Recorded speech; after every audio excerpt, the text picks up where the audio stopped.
How's it everyone, Grant here, welcome back to the channel, and happy iPhone 10 day to all of you who had pre-ordered and got your iPhones or braved the stores, which didn't seem to be too bad actually, to go ahead and pick up your iPhone 10s. UPS, you finally came through. I thought I was going to have to wait till Monday, but at about 10:30 p.m. you finally got me my iPhone 10. And as you can see here, I've got the silver version of the iPhone 10 with that silver iPhone and Apple logo. And of course I got it in 256 gigs. So let's just go ahead and open it up. I'm sure you've seen a bunch of these, so I'll try to spare you too much detail. But I do like how Apple makes that peel away plastic there. And let's go take a look at this. And I've not seen this in stores or in person at all. And so I'm very curious as to what this is going to look like in person. And I can't because Apple still puts the paperwork on top. Apple, go back to putting the device on top. That's so much better for a dramatic effect and instant gratification, but we got to look at it because it's on top. Here's the paperwork. Hello.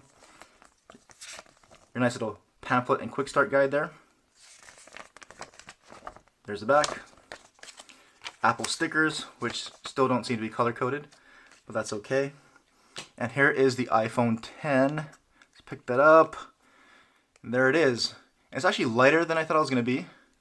But that's okay, it's a smaller device, and I got the silver because it's all glass, again, just like the iPhone 8 and 8 Plus.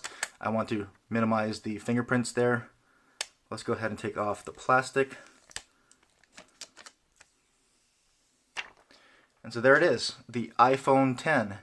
And so just like the 8 and 8 Plus, again, glass front and back, which enables wireless charging here on the 10. And there is that camera module, and I've seen this in pictures and other videos and stuff, but this is my first impressions of holding it in hand and looking at it. And I gotta say that camera module is pretty ugly. I'm sorry, I don't really like it. It is vertical, which is a departure from that horizontal camera module, but it just looks pretty huge. And look at how much that sticks out, and I don't know, I'm just not a fan of the look. It'll probably grow on me, but for now I'm not a fan of the look. Still no kind of writing on the bottom, which is nice. Very minimalistic here by Apple. There's the front of the display, and of course you've got these stainless steel rails here. So kind of an ode to the original iPhone here. You can see some of those stainless steel railings there, or edges, on the original iPhone. So this is 10 years in the making, guys. Here's the original iPhone and the iPhone 10, iPhone X, whatever you want to call it. But I do like how they've got this stainless steel on the sides here. Some people aren't liking it because they're afraid it's going to scratch up, and it will. Stainless steel wears. But, you know, it's part of the beauty of stainless steel. With stainless steel watches, some people actually like the wearing and the scratches on the stainless steel. It gives it character. So you're definitely going to get scratches here on the frame of the iPhone 10 because of that. But I think it's a little bit of a nod to the original iPhone there and how that looks, which is a nice touch, being the 10th anniversary here of the iPhone. And so let's go take a look at what else you get in the box. This is all going to be the traditional stuff. So you get your earpods there with the requisite Lightning to 3.5 headphone jack adapter, because we don't have a headphone jack, and we're pretty much accustomed to that on Apple devices at this point. And of course you're going to have your Lightning charging cable here, USB Type A to Lightning cable. And like I said in my 8 Plus video, I really wish this was Type C. I mean, they've got Type C in their MacBooks. Apple, just do away with this and make it easier on all of us and just move to Type C in your iPhones as well. At least for your 10th anniversary here, you may as well have made the change, clean break. And really, Apple, you're still giving us this 5-watt charging brick. You really have to step up that game. Give us a fast charger, it's fast charging capable. Put a fast charging brick in the box. We're paying at least $1,000 for the iPhone 10. I think we deserve that. But that's all I'm going to say about that. And let's just go ahead and try to put the rest of the box to the side here. And I'll go ahead and power this thing on. And that is a big power button. So let's go ahead and get it to power on. And you can see there, it's a very long power button. If I can get the focus, there it is. So that's a big power button, and it's the only button on that side, which is a curious choice, but I guess it makes it maybe easier to reach and feel for. And of course there you can see the volume rockers as well as your silent switch there. And of course that big camera module. Speaker grills on the bottom, Lightning port as well, and really nothing to mention up top. But really the things to call out here on the iPhone 10, what's making this thing unique, obviously the design. It's more a move towards that quote-unquote bezel-less kind of design here, or minimal bezel type of phone, where you're pushing the sides all the way to the edges, and of course that results in the no home button. And of course Apple made the design choice to put no home button even in the back, so you've really got no home button on the iPhone 10. And that bezel-less type design kind of results in an odd aspect ratio, which is also a departure for Apple. So most manufacturers have gone to the 2:1 or 18:9 aspect ratio, except for Samsung, which went to an 18.5:9, so slightly narrower and longer. And of course, Apple being Apple, they have to be a little bit unique, and they have a very unique resolution here that results in pretty much a 19.5:9 aspect ratio. And beyond just a departure from the screen aspect ratio, it's also a departure from technology. So Apple has gone away from its normal LCD with its natural colors and hues, and they've gone to OLED, in which they're calling their Super Retina display here, 5.8-inch Super Retina display. And other major changes are the cameras here, pretty much the same camera specs as the iPhone 8 Plus, but they're adding portrait mode and portrait lighting effects to the front-facing selfie camera, so you can step up your selfie game there. I'm really curious to see how that portrait mode on the front-facing camera compares to the Pixel 2 and Pixel 2 XL front-facing portrait mode, which is actually really good. So I'm very curious to see how the iPhone 10 competes with that. And of course, the dual cameras on the rear. So now on the iPhone 10, they're introducing optical image stabilization on the second telephoto lens. So now both lenses have OIS. So this should really help with low light photos, especially with the 2x optical zoom in that telephoto lens, as well as portrait mode and some slightly lower light, because portrait mode, even up to the 8 Plus, did not really perform well in even moderately low light. So I'm really hoping for better portrait mode low light performance here on the iPhone 10. And with that being said, I'll just go set it up. I'll try to breeze through this since I went through this in detail in my iPhone 8 Plus unboxing. Now the one thing to note here is take a look at all the space below that keyboard. I'm not really sure what that's about. I'm really hoping that's not the experience when I get into the phone and start using that keyboard. And so here we are at Face ID. So this is the other big change for the iPhone, obviously because you don't have a home button, there is no more Touch ID or fingerprint scanner. So now if you want to unlock your phone conveniently, you're going to have to move to facial recognition here. So let's go ahead and see how this works in the setup. So how to set up Face ID: position your face in the camera, then move your head in a circle to show all the angles of your face. Let's get going with this thing and see how that works. So hopefully you can capture this on camera here. So I put my face in the circle and kind of move it around. And first scan complete. That was actually pretty easy. So let's try to do it again. Move it around. Second scan. So hopefully that worked pretty well because I'm doing it behind the camera, but it was pretty painless and pretty quick as you saw there. So I'll just go ahead and restore from iCloud, so this could take a while. Maybe pause the video. Alright, so I successfully restored from iCloud. That took a few minutes, so I'm back. And here's the part of the setup where it shows you the new gestures. So to go home, you swipe up from the bottom. And then to switch between recent apps, you swipe up from the bottom and pause in the middle. So that will be interesting to see if I can get used to that. Quickly access control, so you swipe down from the right-hand side. So this is where iOS borrows a little bit from Android. It's like Huawei devices and some other Android manufacturers had that double swipe where the right side will be swipe down to see the quick toggles and swipe down from the left to see notifications. That's kind of how it's going to work here in iOS. And then you can see Ask Siri. You press and hold the power button just like you normally would. And there it is. Welcome to iPhone. Swipe up and we're in. So you can see it's restoring my apps. And so that now that we're in, we can go ahead and see if we can try some of these new gestures. So again, swipe down from the right. There is your control center. Swipe down from the left, that'll bring down your notification shade. And swipe up from the bottom and hold to get to your recents menu. So you can see the recent apps. Now you can't just flick them away like you could before in iOS because that gesture is going to take you home, as you can see there. Again, you can swipe up to bring back the recents app menu. Instead this time you hold, and then you can see all the delete icons there, so you can remove your apps one by one like that. So it'd definitely be nice to have a remove all or be able to swipe away your recent apps one by one without having to actually go through 3 steps, which is swipe up, hold to access it, then hold down again, and then hit the remove icon on each app.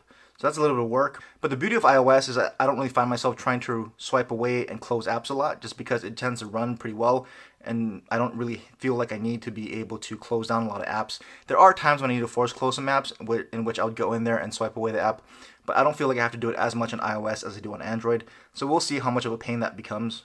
And other gestures that are new on the iPhone 10 is screenshots. So you used to be able to hold down the power button and the home button at the same time to take a screenshot. Obviously, because there is no home button, now you hold down the power button and the volume up, and that takes a screenshot there.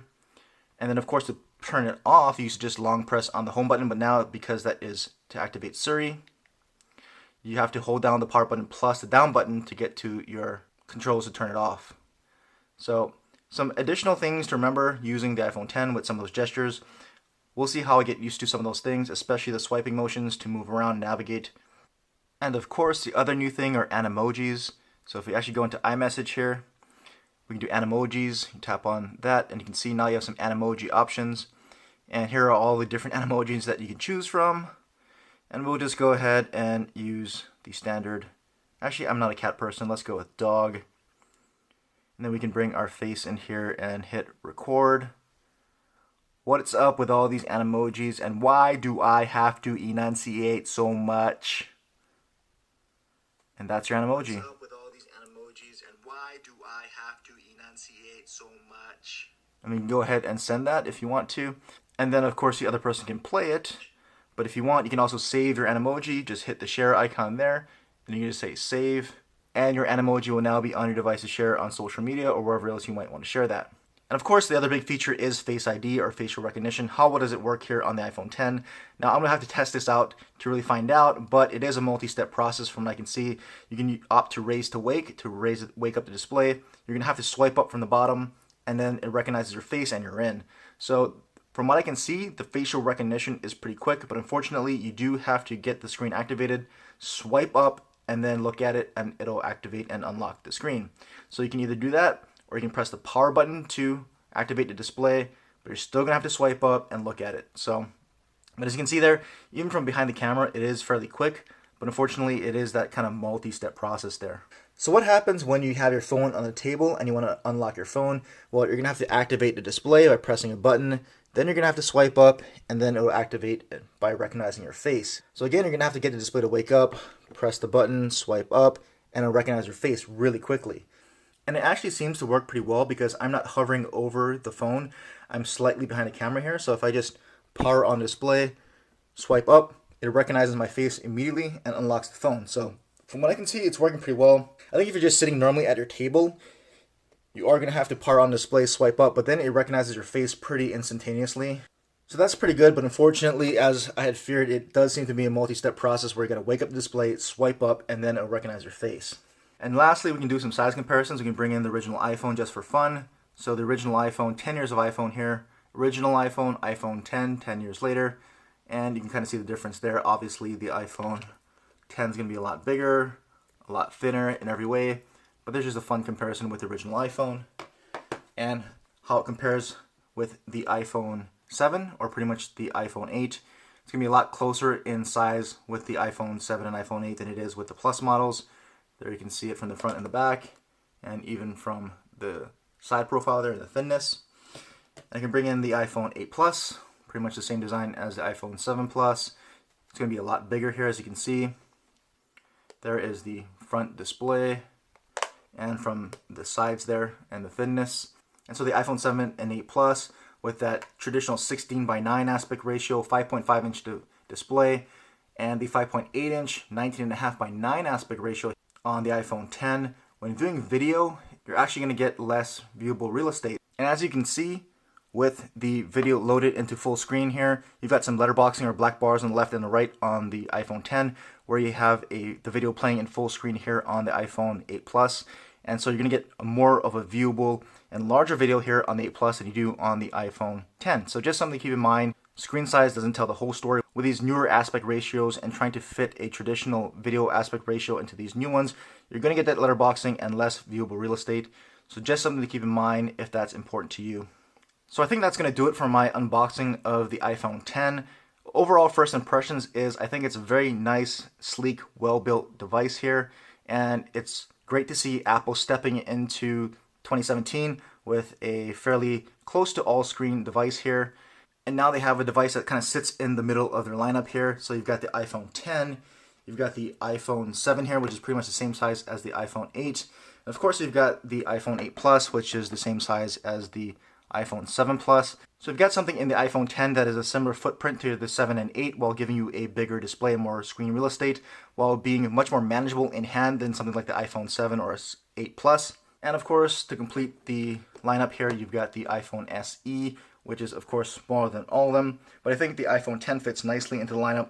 And I'll continue to do more videos and give you my impressions as I continue to use the device. I'll obviously do some camera comparisons between it and the iPhone 8 Plus and some other flagship devices that I've got. If you have any other questions or comments, or you want to see any other content from me on the iPhone 10, let me know down below. And as always, thanks for watching.